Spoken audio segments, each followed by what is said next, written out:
Viralnya sebuah pemberitaan yang telah mengguncang publik dugaan kuat pelaku pencabulan anak di bawah umur adalah oknum Sekjen HNSI Kabupaten Sukabumi.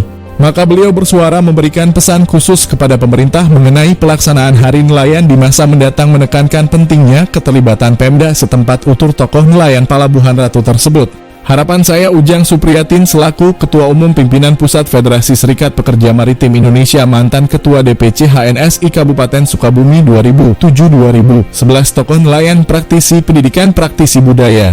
Hari Nelayan ke depan itu benar-benar harus yang berpengalaman, yang punya adab dan moral yang baik. Sebagai pelaku penyelenggaranya harus dari nelayan pribumi, ujarnya. Perbedaan pelaksanaan tradisi Hari Nelayan antara masa lalu dan sekarang menegaskan bahwa tradisi di masa lalu lebih sakral, sangat beda, lebih sakral zaman dulu. Apalagi ini pelakunya Ketua Hari Nelayan tentu sangat menyayangkan merusak tali paranti adat dan tradisi yang harusnya dijaga dan dimulai karena ditinggal dari Karuhun Palabuhan Ratu. Ini mencerminkan keprihatinan masyarakat atas upaya pelestarian tradisi yang semakin tergerus oleh tindakan yang tidak bertanggung jawab. Adapun jabatan yang sedang dijabat dan pernah dijabat oleh tokoh terkemuka, Ujang Supriyatin SEMPMM adalah 1. Ketua Umum Pengurus Pusat Federasi Serikat Pekerja Maritim Indonesia, 2. Mantan Ketua DPC HNSI Kabupaten Sukabumi, 3. Ketua DPD SPI Jabar, 4. Praktisi budaya, 5. Praktisi pendidikan, dan 6. Tokoh nelayan Sukabumi. Dari Podium Lapcang Palabuhan Ratu Kabupaten Sukabumi, reporter Palapa TV Nasional RI Yan Sapta Nurdiansyah SE melaporkan.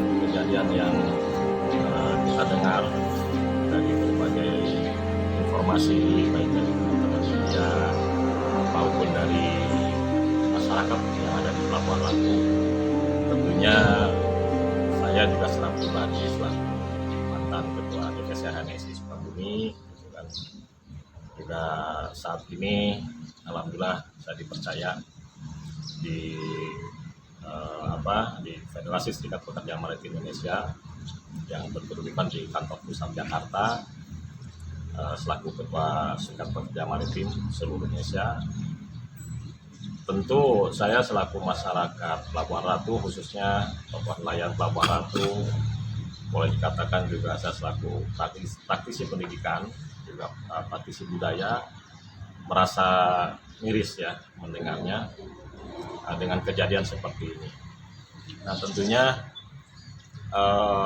harus memahami juga makna daripada Hari Nelayan ini, bahwa Hari Nelayan ini kan keberhasilan yang paling utama itu adalah yang bisa dirasakan oleh masyarakat nelayan itu sendiri.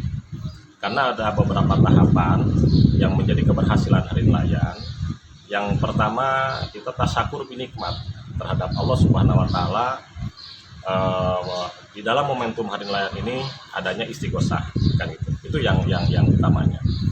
Nah, nelayan bisa mendapatkan hasil bumi itu di laut, ya hakikatnya kan Allah yang memberikan rezeki. Makanya di situ ada momentum istighosah di momen Hari Nelayan.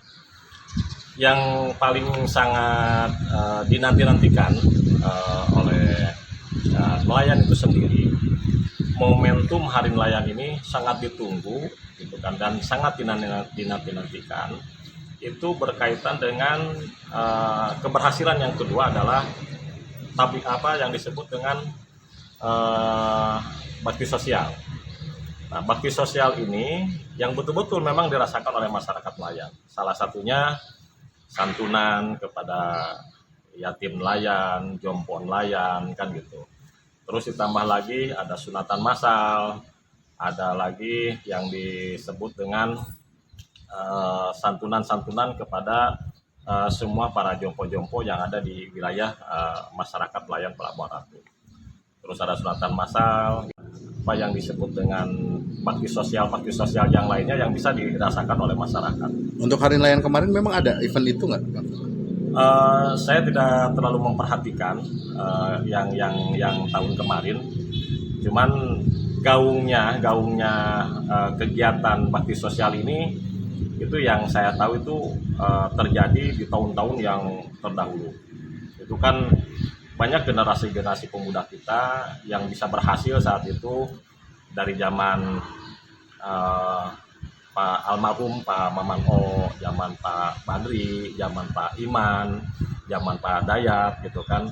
zaman Pak Leleng, ya Pak Leleng itu tahun 2005, termasuk Kang Wewen, Kang Pepen Supendri, Kang Pepen Kobra juga itu pernah merasakan selaku Ketua Umum Hari Nelayan.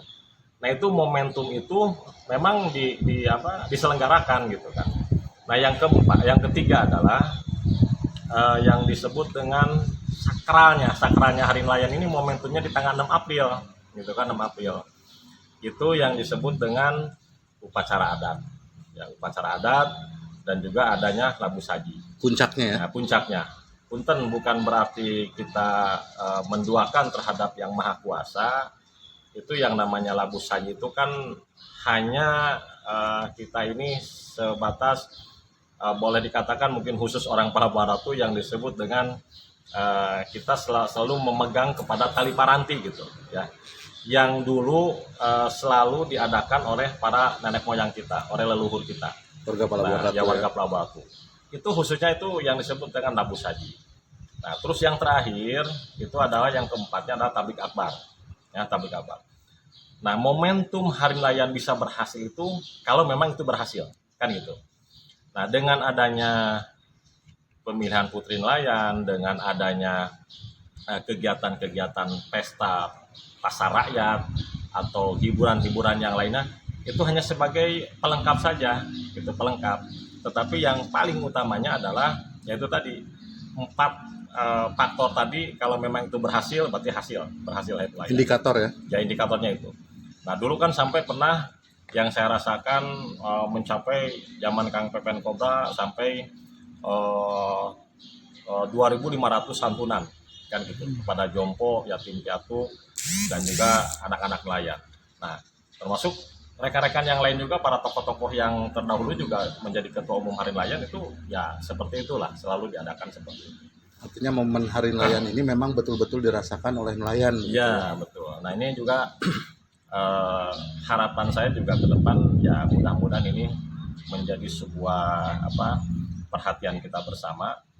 Perlu ada pembenahan, jangan sampai bahwa Hari Nelayan ini dengan keadaan yang sekarang ini kan ya tahun politik ya, jangan dikait-kaitkan juga dengan tahun politik, tidak ada kaitannya itu kan gitu. Nah yang kedua juga bahwa Hari Nelayan ini berangkat dari nelayan, untuk nelayan dan oleh nelayan gitu kan gitu. Nah perlu ada pembenahan ini, jangan terkesan dimonopoli oleh kelompok-kelompok tertentu. Ini tidak ada yang namanya Hari Nelayan ini dimonopoli oleh kelompok-kelompok tertentu, apalagi untuk kepentingan ya, baik kepentingan kelompok maupun kepentingan pribadi. Nah seperti itu. Harapan saat ini yang terjadi menimpa salah seorang ketua panitia, apalagi ya jabatan beliau yang terjerat dengan kasus kriminal. Harapannya sendiri seperti apa? Ya mudah-mudahan lah itu menjadi proses pihak yang berwajib ya. Tentunya ini kan harus menjadi pembelajaran buat kita semua dalam memilih seorang tipikal Ketua Umum Hari Nelayan ini. Memang yang paling utamanya memiliki adab.